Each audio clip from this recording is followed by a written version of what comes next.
Okay, committee, we'll get started here.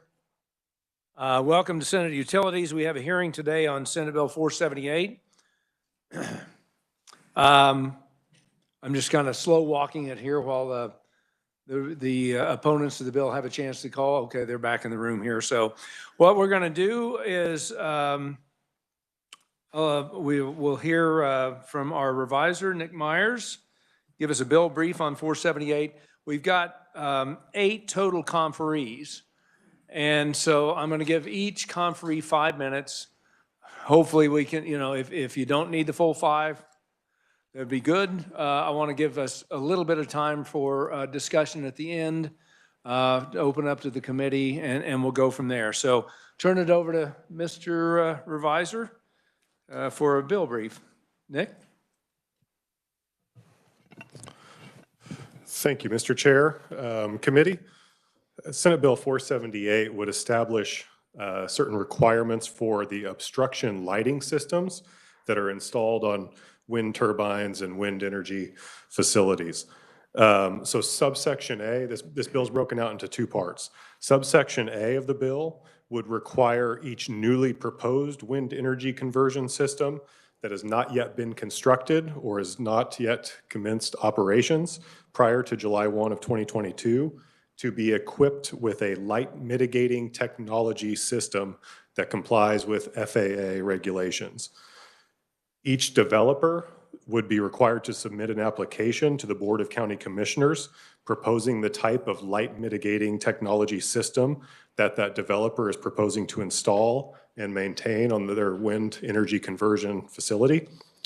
And under the bill, the Board of County Commissioners would be given authority to ultimately determine the type of light mitigating technology system that the developer uses in that county. Subsection B of the bill, so subsection A was prior to construction, prior to operation. Subsection B of the bill would require current wind energy conversion systems that are operating in the state to install light mitigating technology systems that comply with FAA rules and regulations. And these systems would be required to be installed on each wind energy system on or before July 1 of 2025. And if the operator or owner does not hit that time frame, the bill would require discontinuance of operations of that wind energy conversion system until the light mitigating technology solution is installed. Similar to subsection A, prior to the installation of that system, the owner or operator would be required to submit an application to the Board of County Commissioners proposing the type of system they want to install, and the Board of County Commissioners would be given authority to ultimately determine the type of light system that is installed on the facility. There's some definitions in the bill with commonly used terms such as the light mitigating technology system, and as we heard previously this week, it could include aircraft detection lighting, light intensity dimming solution technology, or any other comparable systems that may arise in the future. In addition, a wind energy conversion system just simply means an electric generating facility consisting of 1 or more wind turbines and any accessory structures or buildings in that system. And Mr. Chairman, I'd be happy to stand for any questions. Thank you, Nick. Committee, any questions? Senator Clay. Thank you, Mr. Chairman. I don't see any experts on light mitigating systems on the list of people who are going to testify, so I'm going to ask it now, and then if anybody has the answer later. If you don't, then that's fine too, but I'm interested to know if these are in use somewhere now, if this is something that's commonly available, or if this would be some new invention that we have to create, and then anyone's experience with it if it does exist somewhere else. Yeah, I know you were in Ways and Means early in the week when we had the a couple of the companies come out. It is in use now, but I will let some of the conferees answer that for you, Senator. Great. Thank you, Mr. Senator Francisco. Or you could take a look at the WebEx recording because it was really quite informative. My question is with regard to the definition of wind energy conversion system. Is there a size for turbine? Or would this apply to even the little wind generator on top of the coffee shop at 9th and Iowa? Yeah, good question, Senator. Currently, this definition does not have a size or megawatt limit or minimum megawatt generation capacity as part of the definition. And that's something we might want to look at in an amendment to make sure we clarify that. Any other questions, committee? Seeing none, we'll get started with our proponents' oral testimony. And first up is Shannon Klein. Shannon? And remember to state your name so for the folks online. Hi, my name is Shannon Klein. I'm from Marshall County. Chairman Thompson and members of the committee, thank you for giving me the opportunity to speak here today. As I said, my name is Shannon Klein. My family and I support Senate Bill 478. We ask that you help bring back the night sky to Kansas, one free from blinking red turbine lights. Whether you are for or against industrial wind production, I think we can all agree that the Kansas night sky is one of beauty. One of the greatest things about living in rural Kansas is being able to enjoy the night sky, the moon, and the stars, being able to take that all in at night. The red blinking lights have taken that away from us and have polluted our night skies. My family and I live on our farm in southern Marshall County, directly in the footprint of the Irish Creek Wind Project. There are 108 turbines, 500 feet tall in this project.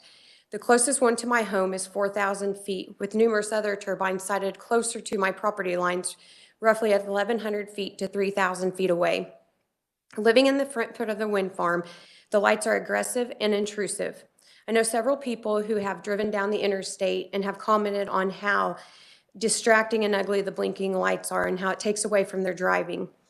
Not only do we live within the footprint of the Irish Creek Wind Project, but we also live south of the Marshall Wind Farm in northern Marshall County and are 20 miles west of the Soldier Creek Wind Farm in Nemaha County. Now, we experience the blinking lights from 3 different wind farms, in which none of them are on the same frequency. On a clear night, it is nothing but a wave of blinking lights. There are rumors that another wind farm will be coming in west of us in Washington and Republic counties, where those turbines will be 650 feet tall. In the near future, our family and our neighbors will be overran by red blinking lights. Now, I've provided a short video today, if we could pull that up, and if we could please dim the lights a little, if that's possible. Sure. Now, this video was taken near my home. This starts out looking south towards the Pottawatomie County line. If we can go ahead and play that. This will pan to the west. When we get further west, you'll notice that there is not very many, well, there's no blinking lights at all with the turbines. That is government ground, and the government has a 3-mile setback. Now we'll continue to pan towards the north. This is more of the Irish Creek Wind Project. This is west of Frankfort, and that big cluster of lights there. And it'll keep panning to the north. That bright white light, that is the co-op in Frankfort, Kansas. To the east or to the right of there, you'll see a cluster of lights there. That is the Marshall Wind Project up by Beatty, Kansas in northern Marshall County. We'll keep panning across to the east. You'll see clusters of lights kind of off in the distance. That is the Nemaha Wind Project, or excuse me, the Soldier Creek in Nemaha County. We'll keep panning around till we get back to the south-facing Pottawatomie County. I work in Pottawatomie County, and a lot of the people that live down there, they're living 20, 25 miles away from these lights, and they can still see them. But as you can see, we're practically surrounded by red lights where my family is. But as I said, we'll finish facing towards Pottawatomie County. And these lights don't just affect our county, they affect numerous counties around us. There are approximately 4,000 turbines in the state of Kansas. With the obtainable aircraft detection lighting system technology, there's no need for all these blinking red lights. We ask that you please support Senate Bill 478. My children are young enough that they will not know what the Flint Hills and the prairies look like before the turbines invaded our area. But please help preserve the night sky for them, the stars and the moon. Please help keep that in their future. Please help bring back the Kansas night sky. Thank you for your time and your consideration. Thank you, Shannon. And committee will hold for questions till after all the proponents and then try to give enough time for the opponent questions as well. Next up is Aaron Papelka from the Kansas Livestock Association. Aaron, there he is. Thank you, Mr. Chairman. I'll try and be quicker in 5 minutes. I've been here before on some similar bills, and so I think the one thing I want to make sure the committee knows before I get into our support for this is that, you know, we're member-driven. Every year we adopt policies, and the policy we adopted last December is this: Kansas Livestock Association supports legislation to protect the private property rights of landowners adjoining but not participating in wind farm developments. And it's for that reason I'm here before you today, based on that policy supported by our members. I think the previous proponent explained well the intrusive nature of this, and as we discussed when our members made this policy change, some of the things that were top of mind to them, the light pollution issue was one of the top. And I think compared to past bills where there may have been some interference with other folks, landowners in the area to actually enter leases, this doesn't. This simply tells the companies, hey, if you want to participate, there's a set of rules that you need to follow. We do the same with other energy developments like oil and gas. We say if you want to participate, and in fact, we have a regulator. This is, I think, one of those things that can be easily done. You know, the last proponent showed that video from '99. I drive up to our family's farm, Republic County, and we go through that area every weekend. And it was a drastic change when those developments were switched on this winter. It went from clear to a very bright, synchronized blink. And there's technologies out there to mitigate that, so they turn on only when necessary. That's a big thing. And one of the things, I think before I wrap up, I want you all to visualize. If you live in an urban, suburban area, think about your home. I'm certain there's probably some street lights that have a dull white light. That's not too intrusive, but just think for a minute of your home, and say your neighbor across the street decided to allow one of these to be built right next to your house and that light's there. How would you feel about that? And think a little bit about if other neighbors, tens if not hundreds of these, like in the photo, also decided to do that. How would that impact you personally in your home? That's the perspective that I'm bringing to you today from our members who live in these rural areas and have to deal with these externalities. This isn't against clean energy. I think most people would be for that. I think it's really about finding ways to be better neighbors when these developments go in. So with that, Mr. Chairman, happy to stand for questions at the appropriate time. Thank you very much, Aaron. Appreciate that. Next up is Ted Lisher. Ted? Thank you for the chance to talk about this first time doing this, but I'm a private citizen. I'm from Leawood, Kansas, and you know, I didn't grow up in Kansas, but I made sure I got here as quickly as I could. And I made sure that all my children were born in Kansas. I'm the biggest Kansas nerd. They've all seen the 8 Wonders of Kansas. I'm sure you have too. So when the wind farms first went in out in Ellsworth County, it was kind of a novelty. There was the big one spinning right by the side of the road that would mesmerize people, and there were a bunch of accidents there. And as they grew, it was kind of, you know, it was kind of okay, but now they're everywhere. And I think there's 4,000 in the state now, and if the numbers kind of support it, there's another 6,500 that might be coming. And it's not that they're just the numbers. There's 2 other things. The height of them, they're getting progressively taller. And they're also getting a lot closer to where I live. And this used to be, well, that's a Western Kansas issue. It's not really bothering them. But as they move closer and closer to where I live, an 800-foot tower is taller than the buildings on the KU campus. If you had one in Lawrence, you could see it on the Missouri side. And what we just saw with the first proponent's video, that was pretty compelling. I don't think we want to, I mean, this is a real problem. And I saw the technology brief that you guys had on Tuesday, and the mitigation factors, you know, shielding isn't going to work, and dimming the lights isn't going to work. But as a technologist, that's what I do for a living, this is a pretty straightforward solution. It's fairly inexpensive. It's almost a rounding error when we look at the overall cost of one of these farms. And it's something that we can take direct action on very quickly over the next few years, so that as you know, as people have talked about, this is really an aesthetic issue, but it's also affecting property values. And when we look back in 10 years, we're not going to have this conversation. People will say, do you remember the time when all these lights all over the prairie were blinking? And so I ask you to support this bill. Thank you. Thank you, Ted. Up next, we have David Fisher. David?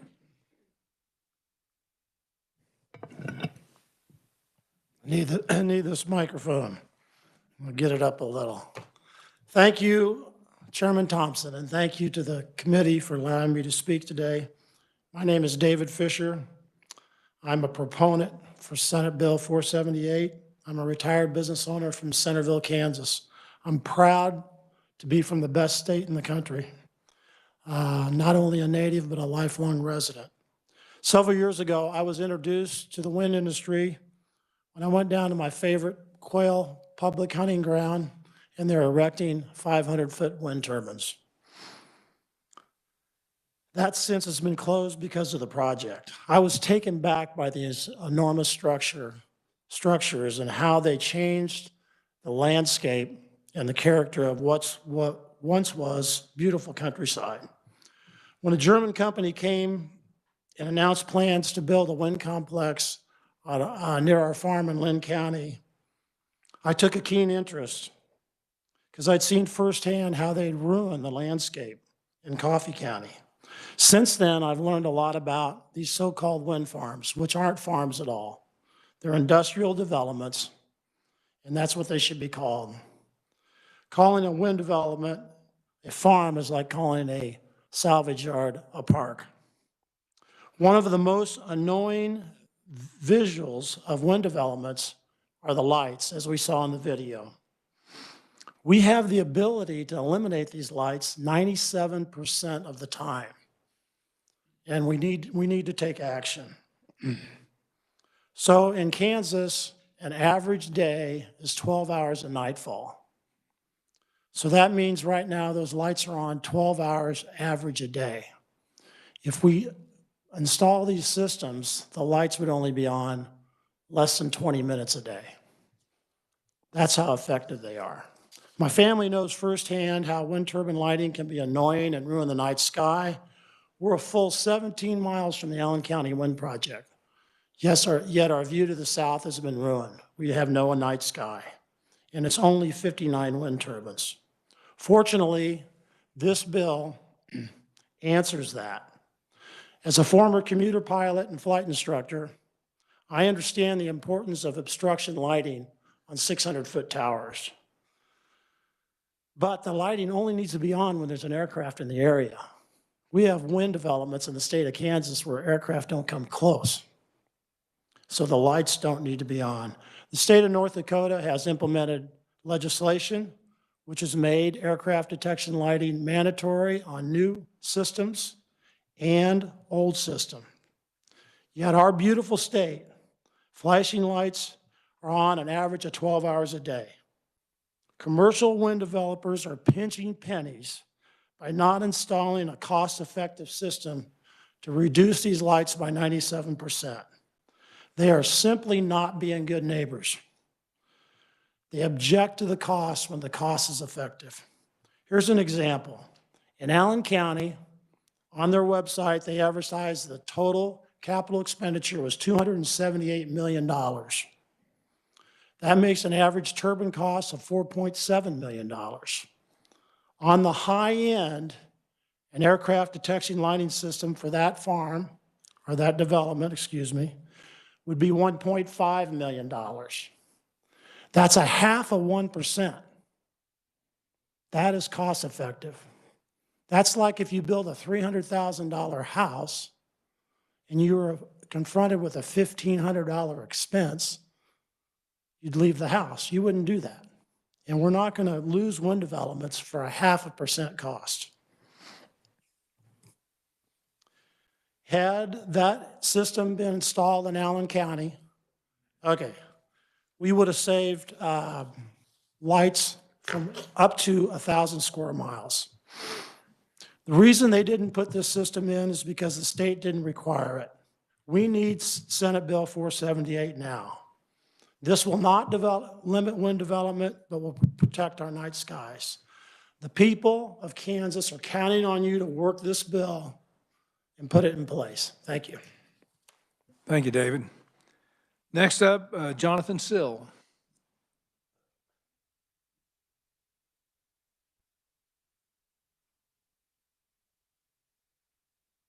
And remember to state your name. I forgot to mention that. As tall as the last gentleman. Good afternoon, committee. My name is Jonathan Sill. I am here speaking as a committed proponent for SB 478. So much so that I have submitted what I think would be very good amendments to make this bill a very reasonable thing that both the wind energy developers and the citizens that don't want them around would agree to and think would be very good. First and foremost, this is not an anti-wind bill. This just asks or requires that an ADLS or similar light mitigation technology be installed to give the residents, both for and against wind, their night skies back. Similar legislation to this has been in place in North Dakota since 2017 and has been operating safely ever since. These things are FAA approved and safe. There are about 4,000 wind turbines currently in the state of Kansas. With projections from the Southwest Power Pool for future projects slotted for the state of Kansas, we could be looking at just over 6,500 more wind turbines across the state. Some of your senators' districts would get more of that than others. Senator Bowers, your district would be looking at more than 400 coming within the next 3 years. Other districts across the state that already have over 1,000 turbines in their district would be looking to gain over 1,000 more. Now, that video we watched earlier, from my memory, I want to say you were looking at close to 300 or 350 or so blinking lights. Can you imagine doing that same 360 with almost 2,000 within 30 miles of your house? I mean, you wouldn't be, you'd have a hard press. I mean, the red lights would be your horizon. As far as money goes, yes, this could cost the developers a little bit, but stop and considering the amount of money and tax incentives that these wind companies are generating could lead one to say, like other testimony said, you know, we're talking about pennies of percentages of what the actual end run cost is. With the amendments that I proposed, I basically broke it down into 3 different categories: future developments that have not been, you know, proposed yet, systems that have not started physical construction but have started the FAA application process. I put a system in for that, and then I also did the retroactive thing for systems that have been in operation for years. I put in different timelines and waiver systems to allow those to either live out their useful life or to be repowered. So I ask you to please read through my amendments, and hopefully they will help you craft a really good compromise for everybody involved and will give the citizens of Kansas their night sky back. I will stand for questions at the end of the meeting. Thank you. Thank you, Jonathan. And our final oral proponent is Brian Coover. Brian? Good afternoon. My name is Brian Coover, and I come to you as a private citizen from Neosho County in support of Senate Bill 478. I appreciate the committee's work and this opportunity to speak to you today. I and over 1,500 other residents live under the 276 blinking red lights of the Neosho Ridge complex.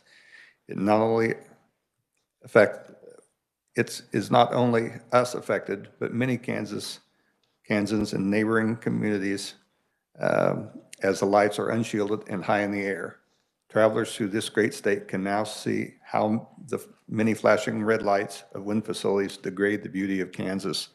This is a state problem, and fortunately, it can be economically corrected. As expert witnesses explained Monday, the FAA lighting serves no purpose 97% of the time. FAA lighting adds a nighttime component to the nuisance caused by noise and daytime visual clutter. I'm sure you have many testimonies similar to my written statement detailing the impact of residents' enjoyment on their homes. The proponents will attempt to refute our concerns as well as list counter-arguments to today's proponent testimony. I'd like to take a few minutes to discuss some of those. A representative of the wind industry will likely explain to you how unreasonable the cost of Senate Bill 478 will be.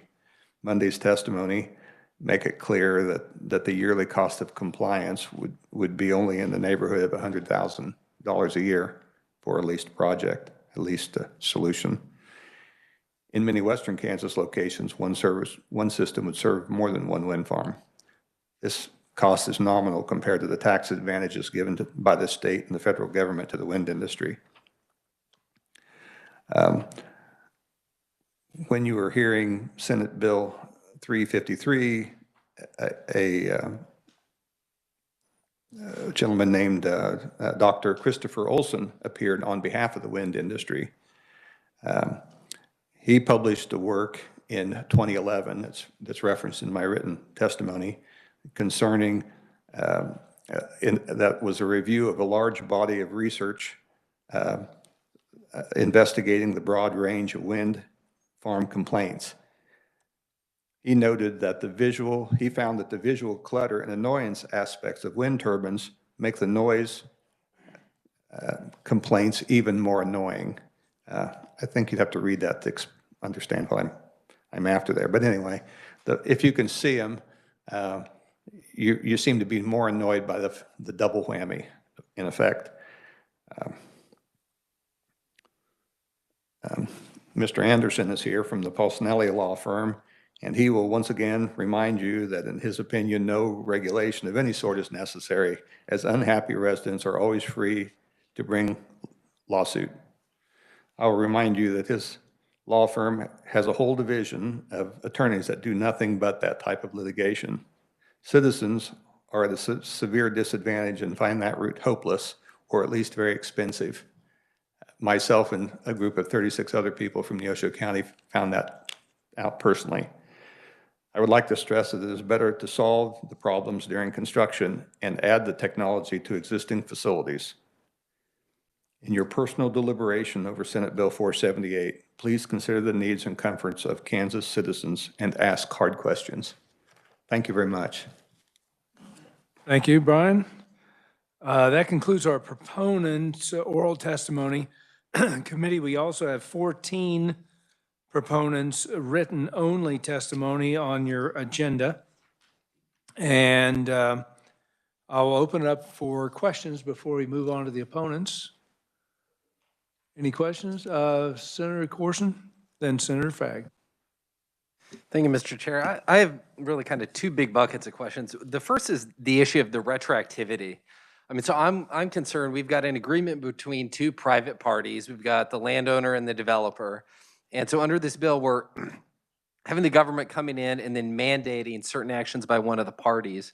I'm just wondering elsewhere, do we have examples where we've had the government come in and mandate to a private party a certain action that they have to take retroactively, like requiring retrofitting of a building or some sort of adoption of a new technology post-construction? Or are there just examples of that in other areas? Because that has me a little concerned. And the second issue is the issue of liability, which is if the Board of the County Commissioners is going to say, this is the system that we've approved, this is the system you have to install, if there's an issue that happens with that system, who bears the legal liability then? Is that then the developer who installed the system that the board told them that they had to?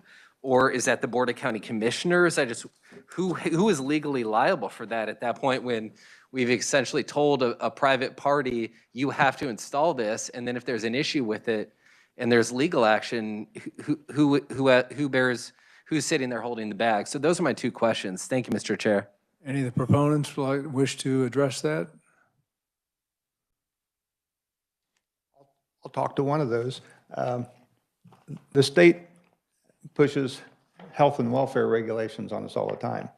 Not very long ago, I was required by the county to install a lagoon system on a because the septic system that came with the house that I live in, that's a quite old house that we remodeled, wasn't adequate in the eyes of the state. If I decided I want to build a pond on my property, the state has an opinion on whether I can stop the water that's flowing across my property that used to flow onto the neighbor. It's not unusual. There are a lot of cases where a private individual wants to do something for an economic or other reason, and they're regulated because of it. But that's a key point. You're saying wants to do something. This is something that they've already done previously in the past and that they've complied with every existing guideline that was in effect at that time. It's very different because you keep saying, if I want to do something in the future tense, this is, I'm concerned about the retroactivity part of it. This is, if I go out and I want to build a building in Shawnee County, and I buy the land, I get all the permitting, I comply with every law that's in effect at that time, every restriction, every guideline, every zoning ordinance, and I build the building, then government then comes back to me 5 years later and says, no, we changed this guideline, that guideline, you have to retrofit this, you have to do that. That to me is a very different issue. And could you speak to that point? The landfills situation, over the years, we've modified the laws as far as commercial landfills, and the old landfills had to meet those obligations.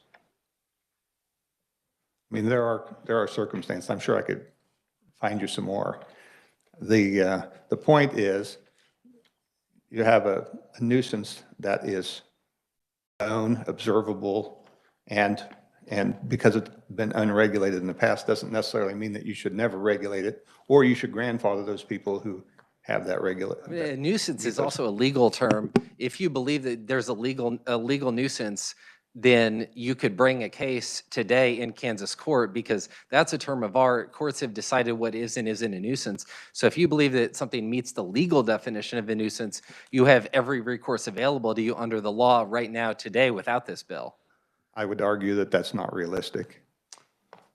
I think Jonathan also has a response on the other half of the question. I don't know. Speaking to both your questions, reverting back to North Dakota.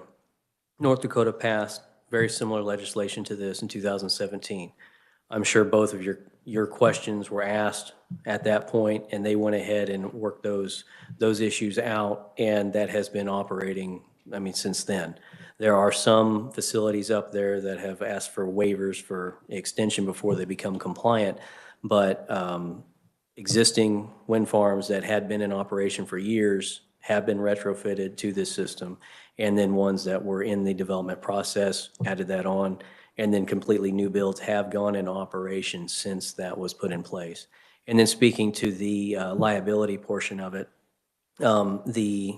these systems are designed to, the fail-safe is the lights are always on. So if there is a technical glitch or something, the lights will always flash. It basically gets out of the way of its normal operation. So as far as the liability goes, that would go to, not necessarily to the county, where the bill just says this needs to be put on, the county can pick. The wind developer, with my amendments, would find the best system that would integrate into the make and model of towers they want to put up. So basically, this works with everybody. County commissioners, you need to. I don't think that's what the bill says. The bill says the county commission is going to pick which system that you can install. Oh, I was referring to the amendments that I proposed with. And the amendments are not, I anticipate some amendments coming on this, Senator, to try to address some of these problems. But yeah, basically, all your questions are legitimate question stuff, but I would refer you to contact maybe some colleagues in North Dakota, because I'm sure all these would have been answered back then, and this has been working since 2017. And for the sake of time, so our opponents have an opportunity to speak, I think Senator Fagg had a quick question, and then we're going to move on to the opponent testimony. Thank you, Mr. Chairman. I'll try to keep mine brief. FAA governs this area. Has the FAA approved this? I thought I heard something the other day by one of the guys that said they were in Canada, that had been approved up there, but it hadn't been approved in the U.S. The FAA, go ahead, Dave, if you want to speak to that. Yes, the FAA definitely has approved this. And there's two, we heard from the two manufacturers on Monday, they are approved in the United States. I thought I heard one say it was in Canada and hadn't been approved in the I US. think what he was referring to is they're always working to bring the cost of these systems down. And they have a new system that they're working in Canada that has not been approved here. All righty, let's move on to the opponent testimony, and let me make sure I've got the names here in order. First up, Alan Anderson from Polson LA Law Firm. Alan?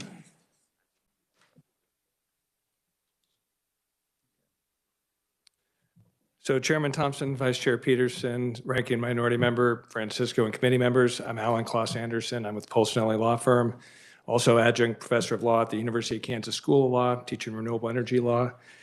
The good thing that I will say about this bill is it does give us a chance to have a conversation on this topic. It's a worthy one to have, and it's something, again, the history of Kansas, some of you have been around in the legislature long enough to know when we've had issues that have come before in relation to renewable energy projects, we've gotten the stakeholders together, we've done the hard work at looking at the information, and we've had solutions that worked. That's been the Kansas history of working with the industry and the stakeholders to get that resolution. The problem with this bill, and I'll get into the very specifics that make it just, it is not possible to move this forward. It's not because the underlying topic is not worthy of the conversation. It's because we have a bad vessel to move forward with. And we'll go through that. But what we need to do is do the hard work, have the conversations, get the information, and then I think we can probably likely get to a resolution. That hasn't taken place yet. So questions related to liability when it goes down to the counties, absolutely a real issue. Costs and who makes those payments. It's not just that's pushed on to the developers. We don't know what the total cost is, and we don't know who will make those payments. And I'll get more specifically, but I want to answer some of those questions. We also don't know what impact on rate paying, because some of this will probably go through to the ratepayers. But the answer is you don't know that information. That's what makes this impossible. The other part of this is, it's an aviation safety question, so we have to take that seriously. The military and commercial aviation will have something to say about whether or not systems can be installed. There's nothing in this bill that allows for that to have exemptions from the process other than shutting in electricity production. So what happens then if we have electricity production shut in? We don't know. How many will be shut in? No information on that topic here, but this bill would likely do that. That's the hard work that's not been done. That's the recklessness of the bill. Not that we're not interested in having a conversation on the topic. That makes sense. Let's just do it in the way that has previously been done, and we'll do that. But again, we've not done the hard work. The other issue that is incredibly problematic in this bill is it's pushed down to the counties as an unfunded mandate to the counties to say, we here at the state, you sitting here on this committee are going to say, I've created this mess for you, county. You go through this process. And it's even worse than it. They have to create an application. They have no expertise at the county level to create an application. They probably don't have the expertise in order to review the application. But yet we said to the counties, you go do that. You create that application. So they're probably gonna have to get outside help. No funding in this bill to do that. Not even, and no help, no guidance, nothing in this other than to say, and what was mentioned, you pick the system. So we put them in potential perilous liability by being not just someone who approves or denies an application, they're the ones that pick. No guidance, no funding, and a push down to the county. And the reason why that can't be fixed here is that shouldn't be a county issue. That should be a state issue. No homework or groundwork has been laid in order to make that decision at the state. What process would be done here at the state? No work has been done to prepare that, so it's not fixable in that sense. So we have the unfunded mandate. Now, retroactivity.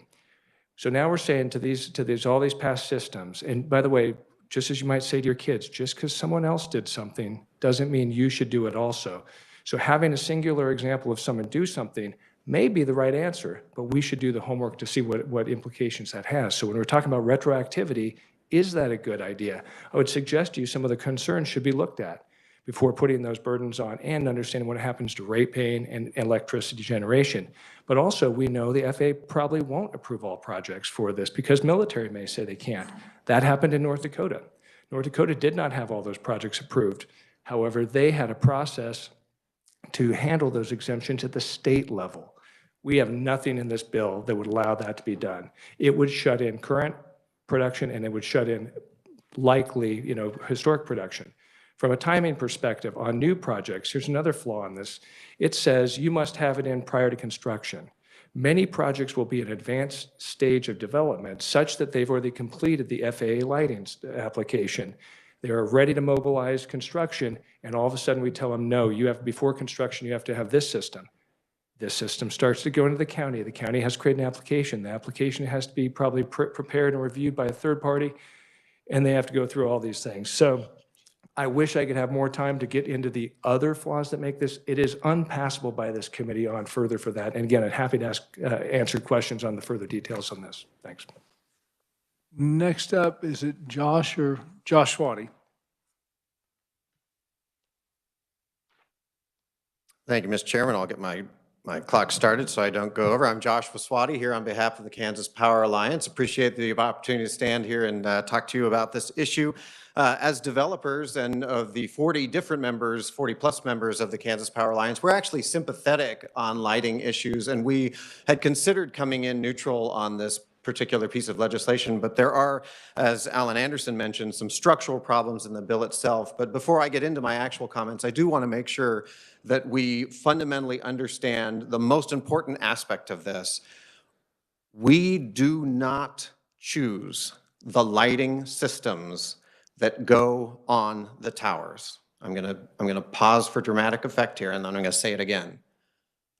We do not choose the lighting systems that go on the tops of the towers. Those decisions are made by the Federal Aviation Administration, and I can assure you the Federal Aviation Administration is not going to pass those decisions down to the county level. And that's not made on a project-by-project basis. That is made on a tower-by-tower basis in each project by the Federal Aviation Administration. They are the ones that instruct us what systems to put on these projects. The comments were made that we just don't want to do it because we're pinching pennies. We are told the exact system. We are not told, hey, put some lights on the tops of the towers. We are told the exact system based on exactly where that project is, the type of system we are to put on our towers. Now, to the issue of dark skies, we are happy to be a part of a conversation of dark skies in the state of Kansas. I would recommend to the committee that if you are going to consider that, you do three things. First, everybody that contributes to the dark skies having lights in them needs to be at the table. I grew up less than 3,000 feet from 3 towers that had red blinking lights on the tops of them next to our farm in Ellsworth County. Those were radio or TV towers. The tallest tower in the state of Kansas is the KWCH tower in Reno County. It's 1,500 feet tall. And then, if any of you have ever driven through western Kansas in the middle of the night, center pivots all have blinking strobe lights on them so that the farmers can tell they're running in the middle of the night. And those are at eye level as you drive down the road. There's thousands of them. If you want to have a conversation about dark skies, everybody needs to be at the table. 2, if you want to have a conversation about dark skies, consideration has to be made for the fact that the technology is still advancing. I thought the presentation Monday was great. They were wonderful individuals talking about their technology, but you could hear, we've got some things approved here, some other things not approved. The question was asked, has the FAA approved this? The FAA has approved some ADLS technology to be used. That's true, but that doesn't mean that they rubber stamp it for every single project. They will still look at every single project and determine whether or not it works there. That's part of why the North Dakota system started with some fits and starts. They've already amended North Dakota once 2 years ago to try to fix those problems. And as it was mentioned, there are extensions and waivers put in place because this is really complicated. And on top of that, it is an advancing industry right now. There may be a better technology out there in 2 years that makes it very simple for us to implement a fail-safe method that the FAA would approve, and we don't know. Why would we mandate something and say you have to have it in, and if you don't, we're going to shut the entire project down, when there may be a better technology in place? And then finally, the third thing that I think it's important that you have or think about, this is not unfunded mandates are typically not the method by which we incent activity in the state of Kansas. It is usually done by bringing the parties together, talking to us, learning from any federal influence, in this case, the FAA, and then finding a way forward. I would think about broadband. We would love broadband deployment in rural areas, but has this body mandated that broadband is deployed and we'll shut down all of those providers if they don't have it in 3 years? No. What did you do? You created a task force where we could find out those inherent barriers and hope that we all move forward together. And I think that's what the Kansas Power Alliance would be willing to be a part of, is a conversation where we're all together and we have enough time to appropriately wrestle through this and think of some solutions. Thank you. Thanks, Josh. We also have 2 other written-only opponents on the list. For the sake of time, I'm going to open it up to questions for about 5 minutes here. And committee, any questions for the opponents? Senator Francisco. Thank you, Mr. Chair. First, I want to thank Jonathan Sill for including some amendments and language. That's always very helpful to us as we work the bill. And I'm wondering if the opponents have, I mean, I know it's hard and I know there's a lot of unworkable things that have been pointed out, but do you have ideas for a way to move forward? Thank you, Madam Ranking Minority. I think that's one of the reasons we talked about maybe having some sort of a task force discussion, because we had considered redlining the bill and we did that, but there's so much, back to that Monday conversation, even if we were to start implementing these, they said sort of a time frame of 12 to 18 months, and that's a salesperson making that pitch. That's kind of like a guy saying, yeah, I'll build your house and I'll have it done in 9 months. You got to kind of expect it's going to be longer than that. So in order for us to make sure that we are safely not going to be withheld by supply chain interruptions, which 5 years ago wasn't a huge deal, it is a big deal right now. We're talking multiple years out to make sure that we're not caught in something just by supply chain stuff.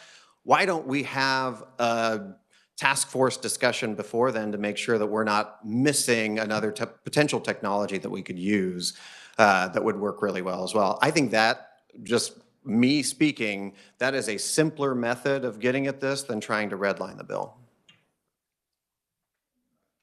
Senator Olson, I think. Yeah, Senator Olson. Thank you, Chairman Thompson. I kind of would agree with you. I think we need a task force, look at a way to put a group of people together over the next year or so, and I think we need to make sure the FAA is involved. We need to know what we do can be approved. I think also, you know, you can't pass a bill that has retroactivity in it. I believe it's an unfunded mandate and it's unconstitutional. From all the years of my being here, I believe it would be unconstitutional, and the bill would probably be found unconstitutional and wouldn't be law because of that. I think really we have an opportunity.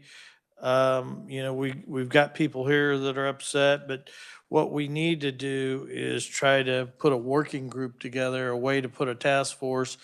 And I think you'll get the real results you want.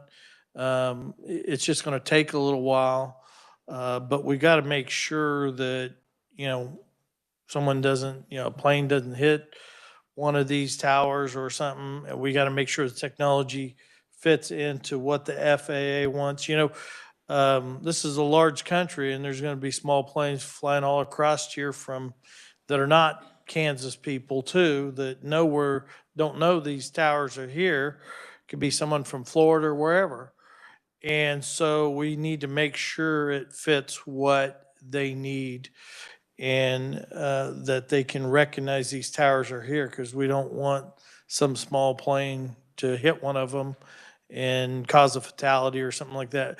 We need the FAA in on the conversation.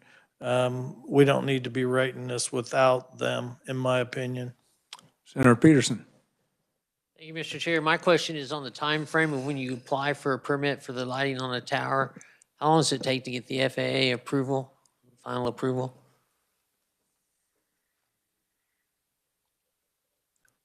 Thank you, Mr. Chairman. Joshua Swati again for the Kansas Power Alliance. That application is made right at the very beginning, and the application even now, without taking into consideration ADLS, so lighting mitigation technology, is a very long, and sometimes it can be one of the longest processes that any project would go through.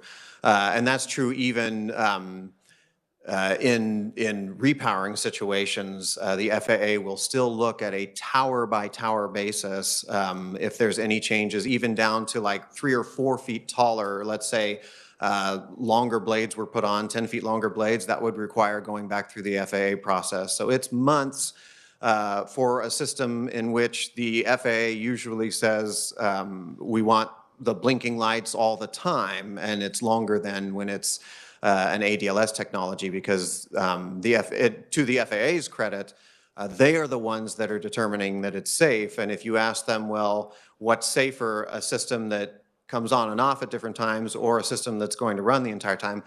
Right now, they are defaulting on this side. And now, it was as it was mentioned on Monday, they are beginning to wrestle with this more, but back to the fact that this is still emerging technology, I think we will all see rapid advances in the next couple of years that could change this conversation for us, but it's a lengthy process. I believe on Monday they said 12 to 18 months max in the presentation from both of the lighting detection system. I think we have time for one more, Senator Francisco.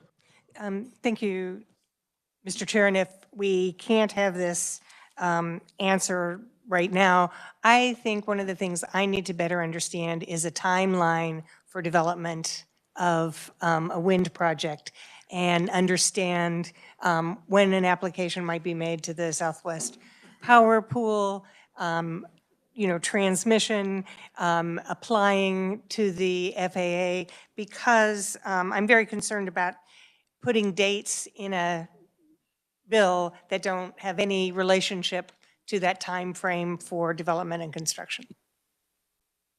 Thank you, Mr. Chairman, and cognizant of the time. I think that's part of our concern too, is dates. For example, there are requests for proposals from utilities that are looking to buy wind projects that are sometimes in a 12-month time frame. And if we have a technology that would require 12 to 18 months on a best case scenario to deploy, it's difficult for us to respond to that if we may not be able to get the lighting technology that isn't even a part of our thing, it's part of the FAA mandate, put on there, then that becomes problematic. Again, these technologies are advancing. Vestas, which is one of our largest developers of wind nacelle technology, as they mentioned Monday, has put money behind this. It might be valuable to have Vestas come in and talk about why their ADLS technology, they ended up abandoning that project. But there are also other potential opportunities there. But from a time frame perspective, for sure, the dates get really difficult when you start talking about exactly how long it may take. Thank you. Committee, we're about out of time. I have asked the proponents of the bill and the opponents of the bill to get together and have a meeting after this committee to see if there's any way we can work out some of the difficulties and differences on this bill to see if we can make it work. We've heard the concerns of the opponents. We've also heard the concerns multiple times from the proponents, and I think rather than put it off, if we've got a bill before us that I think we can make some amendments, I'm going to have the reviser go down and see if we can't reach some agreement, and with any luck, report back to the committee tomorrow, if possible, to work the bill. But we'll see where we go in that conversation. Senator Francisco? Thank you, Mr. Chair. I think that I have many more concerns with the part of the bill that's retroactive than talking about new construction at some timeline in the future. So would it be possible to, and I think it's going to take longer to work through those situations. I'm interested to hear what might have happened in North Dakota. I'm wondering if we might take off one chunk now and just say, what would a bill look like if you were talking about new construction, and then say, we want to talk further if there is any road to retroactivity. Okay. I think that'll be part of the conversation, I believe. And if we can get some of the parties together afterward, we've got a conference room, 229 East, available. Did you want to add something to that, Kimberly?